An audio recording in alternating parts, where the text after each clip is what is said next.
Welcome to the deep dive. Today we're getting into something that can feel like a real hurdle for English learners' pronunciation. But we're not talking about boring drills here. Think of this more like finding some, really effective keys. Keys that unlock a new level of confidence, clarity when you speak, when you understand English. Absolutely. Yeah, for a lot of people, the usual way of learning pronunciation, it feels, well, tedious, and often it doesn't really stick in real conversations. So our aim today is to share 5 core techniques.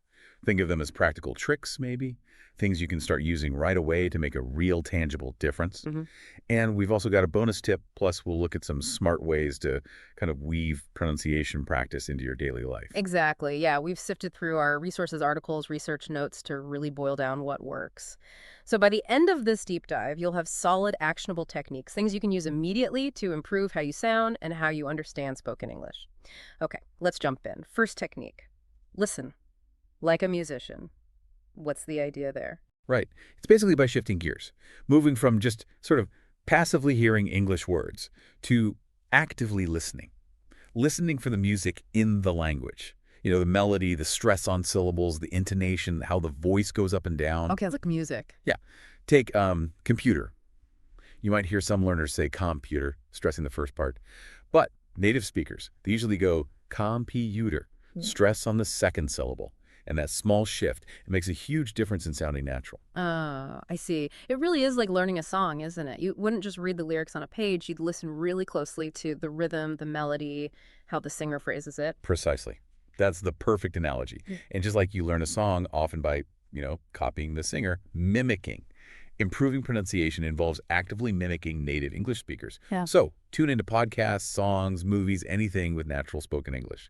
And really try to repeat what you hear. Pay attention to how they say it, not just the words themselves. So it's not just about getting the meaning. It's actively training your ear and then, well, your mouth too, to catch and copy those sound patterns. Exactly. It's a much more engaged way of listening, really active. Okay, great start. Let's move to trick number 2. Break words into sounds. This sounds really helpful for those longer, intimidating words. Oh, it definitely is. Yeah, long English words can look pretty daunting on the page, but the trick is to slice them up.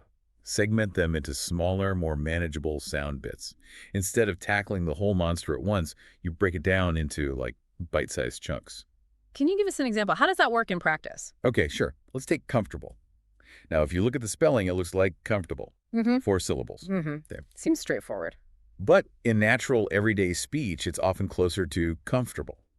Just 3 sound units. See how the O and the A in the middle kind of get squished or reduced? Wow, yeah. Comfortable. That is different and definitely sounds smoother, easier to say. It really is. Right. Breaking it down like that makes it much less clunky, much more natural. Or think about February, often said like February, Ah, not February. usually just February. Or vegetable, which Uh-huh. becomes more like bill. It's about realizing spoken English doesn't always match the spelling perfectly. So instead of freezing up when you see a long word, you're sort of decoding a sound puzzle, looking for the pattern. Exactly that. You start to spot these common sound patterns, how certain letters group together. Yeah. It's way more effective than treating every single long word as a brand new enemy. Okay, that's a really practical way to think about it. Got it. What's our third technique? Technique number 3 is something called shadowing. This is a really powerful one. Lots of learners find it makes a quick difference. Shadowing. Okay, intrigued. How do we do that? Right. So imagine you're listening to a native speaker, or maybe an audio clip, a short video, whatever. With shadowing, you try to repeat what they're saying immediately, almost at the exact same time. You're literally being their shadow, speech-wise, following them closely as they speak. So hang on, you don't wait for them to finish the sentence or pause. You're speaking along with them. That's it exactly. You're speaking right alongside them, in real time. The idea is to match their speed, their rhythm, their pronunciation, as closely as you possibly can, right as it's happening, this kind of simultaneous repetition. It really helps train that coordination between your mouth and your brain, the coordination you need for natural speech flow. That sounds like it might feel a bit weird at first, like it could take some practice. Oh, it definitely can. Yeah, absolutely. That's why it's best to start small. Use short audio clips, maybe just, 20 or 30 seconds, a sentence or two. Listen once or twice first, get the feel for it. Then try shadowing along. And seriously, don't worry about being perfect initially. That's not the point. The goal is just to keep practicing until your repetition gets smoother, feels more natural. Okay, so we've got listen like musicians, break down words into sounds, and become these linguistic shadows. What's trick number 4? Trick number 4, zeroes in on something absolutely fundamental to sounding natural in English, and that is master word stress and sentence stress. Right, we touched on word stress earlier with computer, but sentence stress, can you expand on why that's so critical? Yeah, definitely. In English, it's not just about hitting the right syllable in a word. We also punch certain words harder than others within a sentence. And this pattern of emphasis, this sentence stress, it hugely affects the meaning we're trying to get across. For instance, listen to the difference here. I didn't say he stole the money. Okay, meaning someone else did. Exactly. Now compare that to, I didn't say he stole the money. Ah, now it sounds like he stole something else, maybe jewelry or something. The message totally shifts. Precisely. Getting sentence stress right is just a massive part of sounding fluent, sounding confident, being clear. It's a big piece of what makes your English sound more, well, native-like.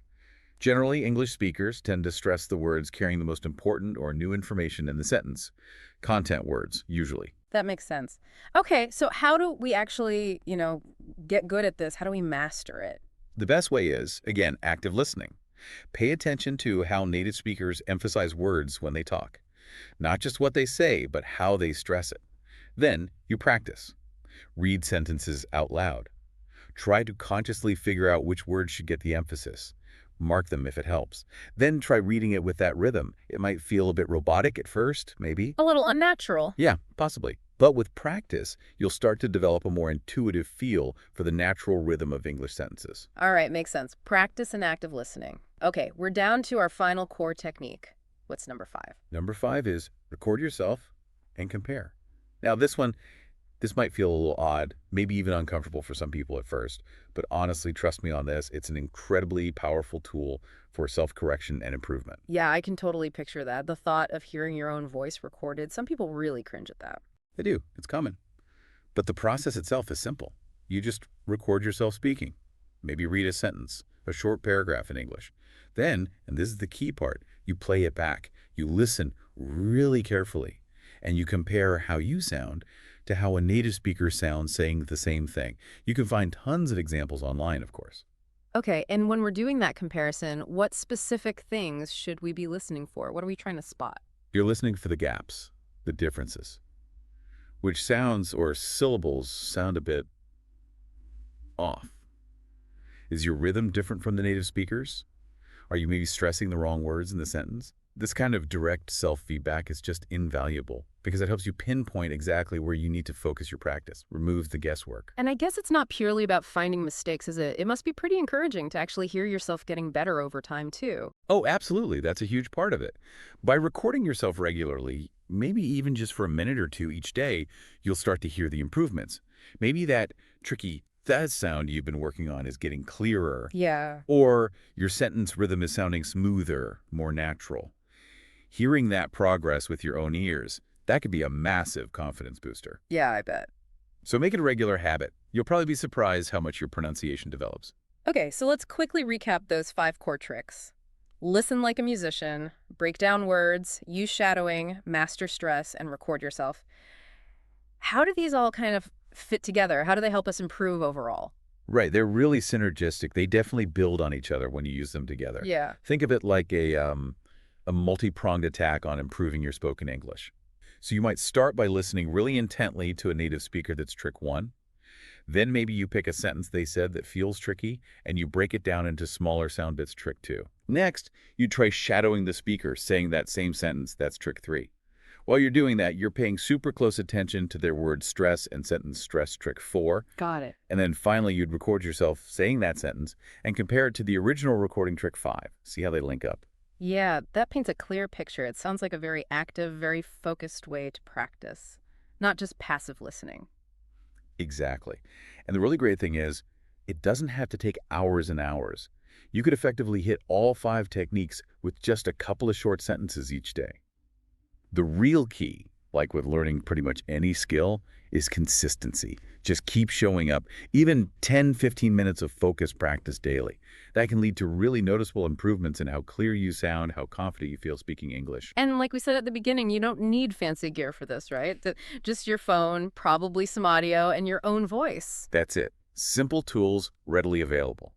But the potential payoff, if you use them consistently and smartly, is huge. Okay, fantastic. Now, you also promised us a bonus tip, something extra to help boost our pronunciation. What have you got for us? Right, the bonus tip. And this one is actually really valuable, though maybe simple. It's this. Make a conscious effort to slow down when you speak English. Slow down. That might feel a bit counterintuitive, you know? Don't most people think speaking faster means you're more fluent? That is a super common misconception, yeah. But actually, Yeah. rushing your words, Yeah. that often just leads to more pronunciation mistakes, Yeah. tripping over sounds. When you deliberately slow down your pace, just a bit, you give your mouth and your tongue the time they need to actually form the sounds correctly, more accurately. Ah, okay. I can definitely see how that would help with clarity. Less mumbling, perhaps. Exactly. It boosts clarity significantly. Often, learners speed up because maybe they're nervous or they think it sounds more fluent.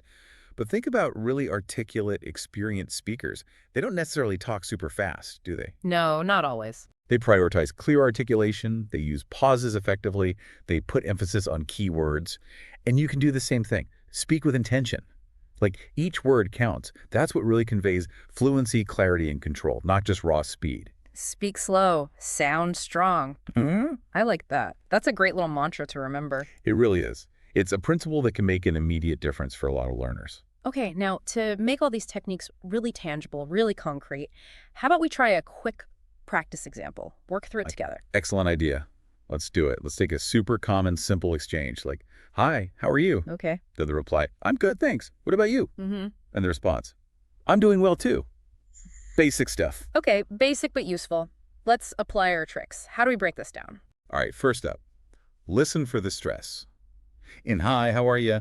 the main stress usually lands on "hi" and "you." Let's say it slowly, punching those words a bit. Host speaker, slow, clear. "Hi, how are you?" Expert speaker, slow, clear. Good. Now let's break it into sound units. "Hi, how are you?" Try saying each part clearly. Next, let's try shadowing that slowly. I'll say it. You repeat right after. "Hi, how are you?" Repeat slowly. Hi, how are you? Good. Now the reply. "I'm good, thanks. What about you?" Stress on thanks and bout. Shadowing slowly. I'm good, thanks. What about you? Perfect. And the last bit. "I'm doing well too." Stress on doing and to. Shadowing slowly. I'm doing well too. Okay.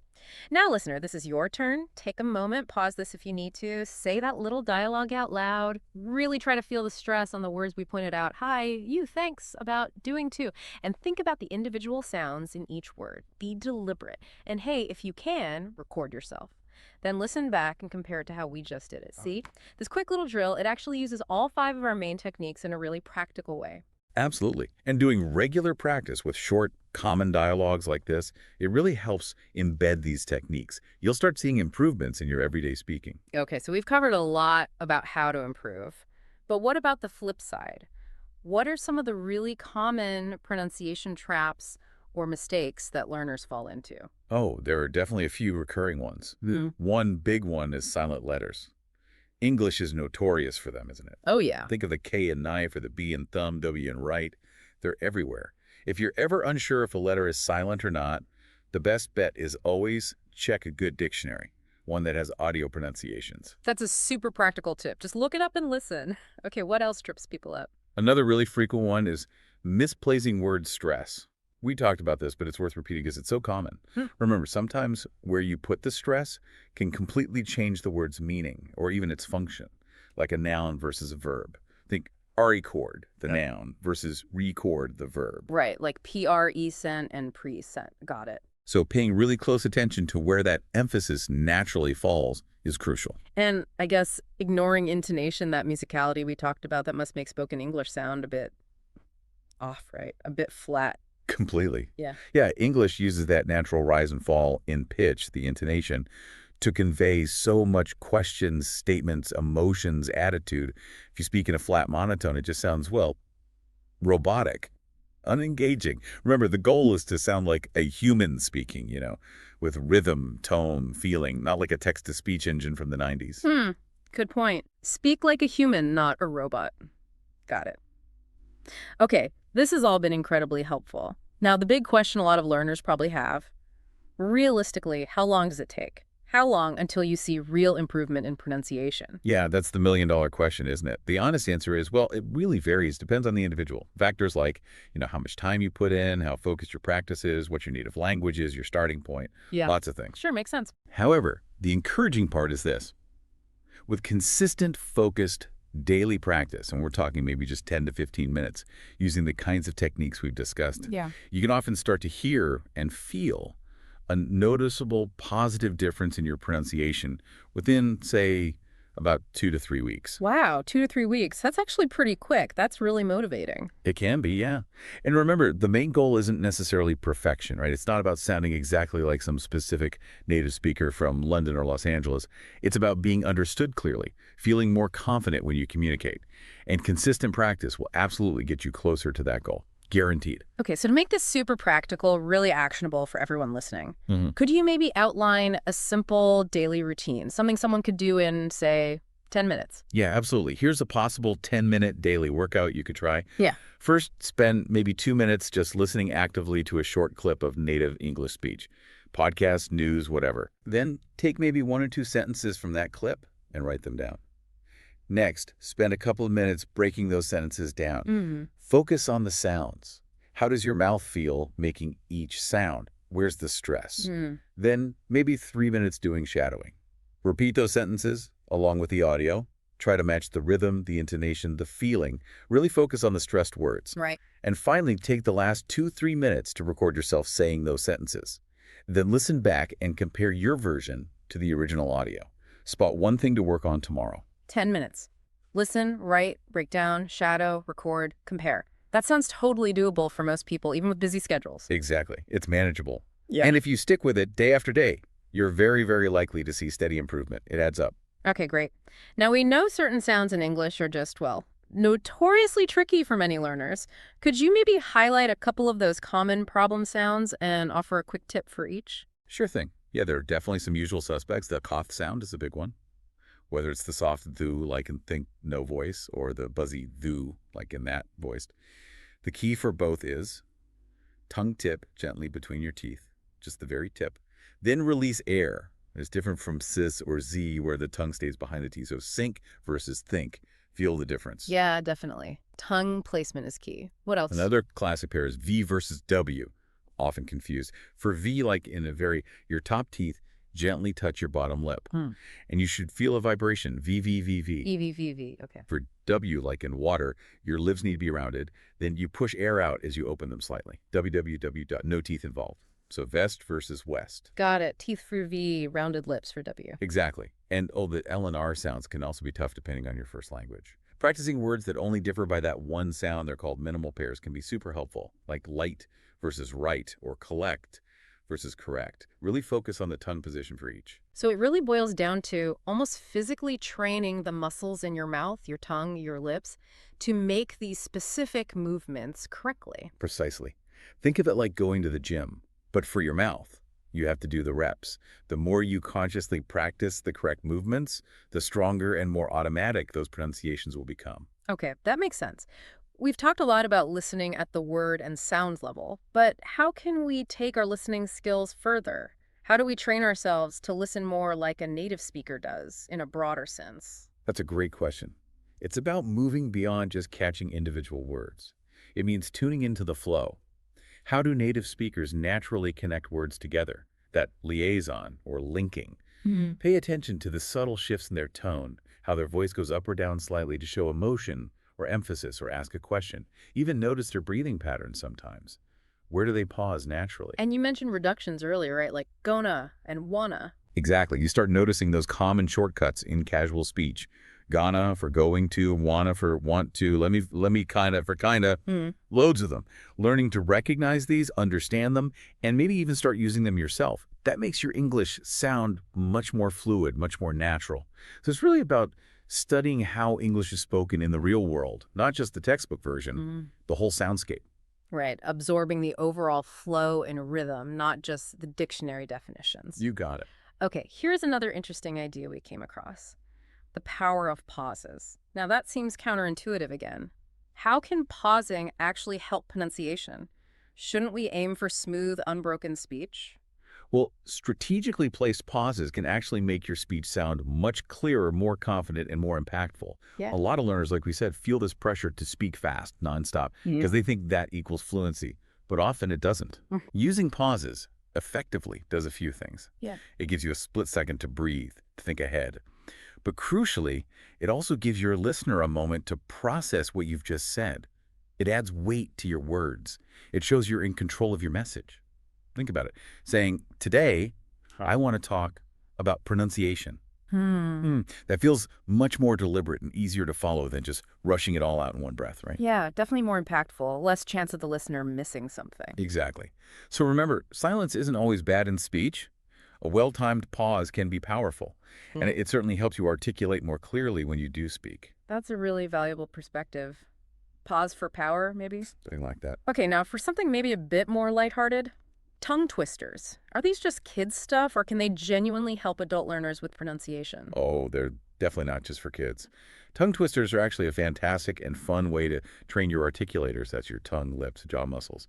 All the bits involved in making speech sounds. They usually cram together sounds that are similar or difficult to say quickly one after another. You know the classics. She sells seashells by the seashore. Or maybe Peter Piper picked a peck of pickled peppers. Oh, yeah, tricky. They force you to be really precise with your articulation. The technique is simple. Start slow. Really slow. Focus on getting every single sound crystal clear. As you get more comfortable, you can gradually try to speed up, but only as fast as you can while keeping it clear. If you start stumbling or slurring, just slow right back down again. The goal isn't just raw speed, it's clarity and control over those tricky sound combinations. Like a little workout for your mouth muscles. Exactly. Doing even one tongue twister regularly is part of your practice. Ah. It's like sending your mouth to the gym for a few minutes. Highly recommended. Okay, cool. I might try that later. Now, let's circle back briefly to the music of English. We talked about stress, but what about intonation, that rise and fall of the voice? Right? Intonation. It's Yeah. truly the melody, the music of spoken English. Yeah. We use changes in pitch our voice going up or down to signal all sorts of things. Like typically, our voice goes up at the end of a yes-no question. Are you coming? Up on coming. Mm-hmm. And it usually falls at the end of a statement. Yes, I'm coming. Down on coming. But it's more than just questions and statements. Intonation conveys enthusiasm, doubt, surprise, sarcasm, all those nuances. Practicing intonation makes your English sound so much more alive, more expressive, less flat, less robotic. So it helps you communicate the feeling behind the words, not just the words themselves. Exactly. It adds that vital human layer. Think of it like acting with your voice a little bit, putting some emotion into it. Got it. Adding feeling. Okay, we've armed our listeners with a whole toolkit of techniques now. But the big question is, how do they actually start using these in their real everyday lives outside of dedicated practice time? Yeah, that's crucial. Making it real. The key is to look for and even create opportunities to practice constantly. Little moments add up. When you order that coffee, don't just mumble. Focus consciously on saying, "Can I get a latte, please?" Clearly. Okay. When you greet someone, "Hello, good morning," pay attention to your tone, your intonation, even leaving a voicemail. That's a perfect mini practice session for speaking clearly and concisely. Don't just wait for a class or an exam. Real life is the best practice ground you have. So seize those small opportunities. Absolutely. And talk to yourself. Seriously, speak English aloud even if no one's listening. Describe what you're doing as you cook dinner. Narrate your walk to the bus stop. Have a chat with your reflection in the mirror. It might feel silly, but it works. Reduces the pressure, I guess. Exactly. And remember this, making mistakes is not failure. It's not something to be embarrassed about. It's simply proof that you're trying, you're engaging, you're learning. It's essential. That's such a good way to frame it. Mistakes. Trying. Learning. Got to embrace them. All right. And one final piece of practical advice. How important is it for learners to actually, keep track of their progress, to monitor how they're doing? Oh, tracking progress is huge for motivation and for insight. A really simple way to do it is like we touched on with recording. Record yourself regularly, maybe once a week. Pick a day, say every Monday morning. Record yourself saying the same short sentence or reading the same short paragraph. Okay, the same thing each week. Yeah. Then, after a few weeks, a month, listen back to those recordings in order. Compare the first one to the latest one. You will start to hear the differences. Maybe that sound you struggled with is clearer now. Maybe your rhythm is smoother. Maybe you sound more confident. Seeing, or rather hearing, that tangible evidence of your improvement, that can be incredibly motivating. It gives you a real boost. Yeah, proof that the effort is paying off. Exactly. And that confidence boost, it just fuels more practice, more progress, becomes a positive cycle. Hearing your growth builds confidence. Makes perfect sense. Seeing the results keeps you going. Okay, now, just before we wrap things up, let's quickly touch on accents. Because English is spoken in so many ways globally, isn't it? What should learners aim for? Is there a best accent? That is such an important point. Yes, English has this incredible diversity of accents: British, American, Australian, Canadian, Irish, Scottish, Indian, Singaporean, countless regional variations even within those. Right. The key thing to remember is don't feel pressured to sound exactly like one specific accent, especially if it feels unnatural to you. It's usually an unrealistic goal anyway. Instead, maybe listen to a few different accents. Find one you like the sound of, or one that's common where you live or work. Use that as a general model if you want, but prioritize clarity above everything else. Can people understand you easily? That's the main goal. So understanding over imitation. Precisely. Effective communication is the target. Be proud of your own accent, wherever you're from. As long as your speech is clear, confident, and easily understood, you're doing great. That's a really positive and, frankly, relieving message for many learners, I think. I hope so. It should be about clear communication, not losing your identity. So, just to pull it all together then, we've explored these 5 core pronunciation tricks: listening like a musician, breaking down words, shadowing, mastering stress, recording yourself, plus the bonus tip about slowing down. And we've talked about practical ways to practice daily. The big takeaway really seems to be consistent, focused effort, even just small amounts each day. That's what leads to real improvement in English pronunciation. Absolutely. It really boils down to building good habits, paying attention, really listening to how English sounds, and then actively engaging with the language yourself regularly. Don't wait for the perfect moment or the right mood. Start now, today. Pick one sentence you heard. Focus on one sound you find tricky. Every single little bit of deliberate practice adds up.